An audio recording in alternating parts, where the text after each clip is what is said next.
అద్భుతమైనటువంటి వాతావరణం ఇది. మొన్నటి వరకు ఒక రకంగా ఉండే, మా కాడ ముక్కోడు పోయిండు, మీ కాడ తిక్కోడు పోయిండు. ఇవాళ ముక్క ఆయనేమో లిఫ్ట్ ఇరిగేషన్, తిక్క ఆయనేమో ఆత్మలతోటి మాట్లాడేటువంటి పరిస్థితి ఏర్పడ్డది. ఈ సమయంలో జనం కోసం, జాతి కోసం, పేదల కోసం, బీదల కోసం మహానాడు ఏర్పాటు చేసుకొని అధికారంలో ఉంటే ప్రజలకు చేయవలసిన దాని గురించి, ప్రతిపక్షంలో ఉంటే ప్రజా సమస్యల మీద మాట్లాడేటువంటి ఈ మహానాడు వేదికపై, ఈ మహత్తరమైన వేదికపై తెలుగు జాతి విశ్వఖ్యాతి అనేటువంటి అంశం మీద ఈ తీర్మానాన్ని బలపరిచే అవకాశం ఇచ్చిన బాబు గారికి ధన్యవాదాలు. సోదరులారా, స్వర్గీయ నందమూరి తారక రామారావు గారి మనందరి ఆరాధ్య దైవం, తెలుగువాడి ఆత్మగౌరవానికి ప్రతీక, నమ్మిన సిద్ధాంతాల కోసం మడమ తిప్పని యోధుడు, ఎందరికో రాజకీయ జన్మనిచ్చిన కారణ జన్ముడు, సినీ వినీలాకాశంలో రారాజుగా వెలుగుతున్నటువంటి సమయంలో రాష్ట్రంలో, కేంద్రంలో ఉన్నటువంటి పరిస్థితి చూసి ఢిల్లీ పురవీధుల్లో దిగజారుతున్న తెలుగువాడి ఆత్మగౌరవాన్ని పరిరక్షించాలని, తెలుగువాడి ఆత్మగౌరవం అంగట్లో అమ్మే సరుకు కాదని నిరూపించాలని, గాఢాంధకారంలో ఉన్న తెలుగు జాతికి వెలుగులు ప్రసాదించాలని, రాష్ట్రంలో ఉన్నటువంటి ఆర్థిక అసమానతలు, సాంఘిక దురాచారాలు, ఇవాళ నిరుద్యోగం, నిరక్షరాస్యత ఇటువంటివి పారదోలాలని, పేదల కోసం, బీదల కోసం, బడుగు జనం కోసం, పల్లె ప్రజల కోసం, అణగారిన జనాల అభివృద్ధి కోసం ఆదర్శవంతమైనటువంటి విధానాల ద్వారా తెలుగుదేశం పార్టీకి శ్రీకారం చుట్టాడు అని ఈ సందర్భంగా గుర్తు చేస్తున్నా. అందుకనే తెలుగుదేశం పార్టీ ఆవిర్భావం తర్వాత రాష్ట్ర రాజకీయాల్లో పెను సంచలనం చంపింది. 9 నెలల్లోనే ఇవాళ అధికారంలోకి వచ్చినటువంటి చరిత్ర మనది. భారతదేశ రాజకీయాల్లో సంచలనాలు సృష్టించినటువంటి చరిత్ర మనది. ఒక ప్రాంతీయ పార్టీగా ఉండి భారత పార్లమెంట్లో ప్రతిపక్ష స్థాయిలో కూడా ఉండగలమని నిరూపించినటువంటి చరిత్ర మనది.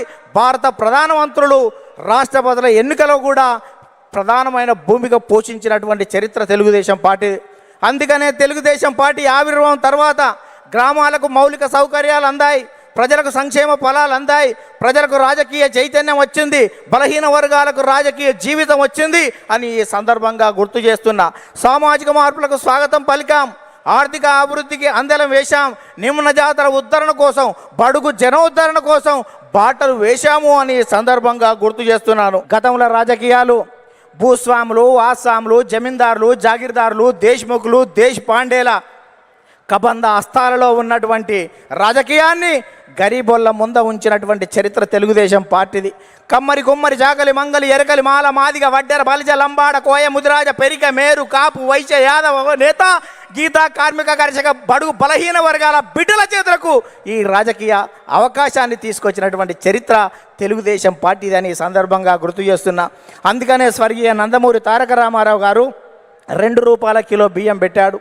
ఆ రోజు ఉన్నటువంటి తినేవాడికి తిండి, ఉండడానికి ఇల్లు, కట్టుకోవడానికి బట్టలు ఉండాలని 2 రూపాయల కిలో బియ్యం పెడితే 30 సంవత్సరాల క్రితం, 40 సంవత్సరాల క్రితం తెలుగుదేశం పార్టీ పెడితే ఈ దేశంలో ఆహారత భద్రత చట్టం మనం పెట్టిన దానికి 20 సంవత్సరాల తర్వాత ఆహారత భద్రత చట్టం వచ్చింది. అంటే తెలుగుదేశం పార్టీ ఒక నిర్ణయం చేస్తే ఈ దేశం వివిధ రాష్ట్రాలు 20 సంవత్సరాల తర్వాత ముందు చూపుతోటి చేస్తున్నటువంటి పరిస్థితి ఉంది. మనం మహిళలకు ఆస్తి హక్కు 30 సంవత్సరాల క్రితం ఇస్తే భారత పార్లమెంటులో మనం నిబంధన పెట్టిన తర్వాత 15-20 సంవత్సరాల తర్వాత కూడా భారత పార్లమెంట్లో పెట్టేటువంటి పరిస్థితి ఉంది. అందుకనే ఈ దేశంలో ప్రతి చట్టం కూడా తెలుగుదేశం పార్టీ ముందు చూపుతోటి విజన్ 20 తోటి ముందుకు పోతున్నటువంటి పరిస్థితి ఉంది. అందుకనే స్వర్గీయ నందమూరి తారక రామారావు గారు తర్వాత మన ప్రియతమ నేత నారా చంద్రబాబు నాయుడు గారు అధికారంలోకి వచ్చిన తర్వాత రామన్న రూపుదిద్దినటువంటి ఈ పార్టీని చంద్రన్న తీర్చిదిద్దాడు.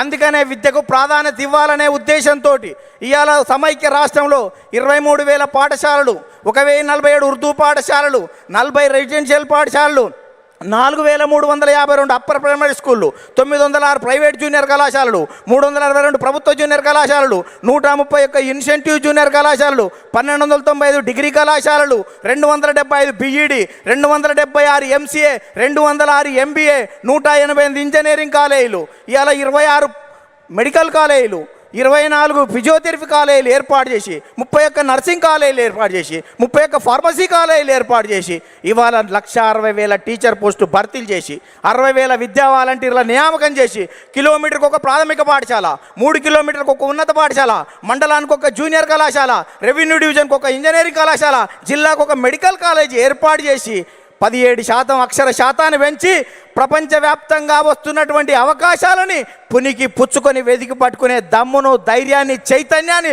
స్ఫూర్తి ఇచ్చినటువంటి చరిత్ర మన నారా చంద్రబాబు నాయుడు గారిని ఈ సందర్భంగా గుర్తు చేస్తున్నా. అందుకనే యువత నేడు నారా అంటే రా అని పిలుస్తున్నటువంటి తరుణం ఆసన్నమైంది అని ఈ సందర్భంగా గుర్తు చేస్తున్నా. చంద్రబాబు నాయుడు గారు ఐటీ తేవడం వల్ల ఇన్ఫోసిస్ వచ్చింది, ఐఆర్డిఏ వచ్చింది, IIIT వచ్చింది, ISB వచ్చింది, ICI వచ్చింది, నల్సార్ వచ్చింది, నేషనల్ ఇన్స్టిట్యూట్ ఆఫ్ కన్స్ట్రక్షన్ వచ్చింది, ఇటువంటి జినోమ్ వ్యాలీ వచ్చింది, ఔటర్ రింగ్ రోడ్ అంకురార్పణ చేశాం. ఇవాళ ఇంటర్నేషనల్ స్టేడియాలు కట్టాం, ఇంటర్నేషనల్ స్టేడియాలు ఎయిర్పోర్ట్లు నిర్మాణం చేశాం. ఇవాళ హైదరాబాద్లో అనేక రకాలైనటువంటి అభివృద్ధితోటి ప్రపంచవ్యాప్తంగా ఉన్నటువంటి కంపెనీలు ఇవాళ హైదరాబాద్కు వచ్చాయి, తెలుగు రాష్ట్రాలకు వచ్చాయని ఈ సందర్భంగా గుర్తు చేస్తున్నా. తెలుగుదేశం పార్టీ ప్రపంచవ్యాప్తంగా ఉన్నటువంటి తెలుగు వాళ్ళ కోసమే పనిచేస్తుంది అని ఈ సందర్భంగా గుర్తు చేస్తున్నాను.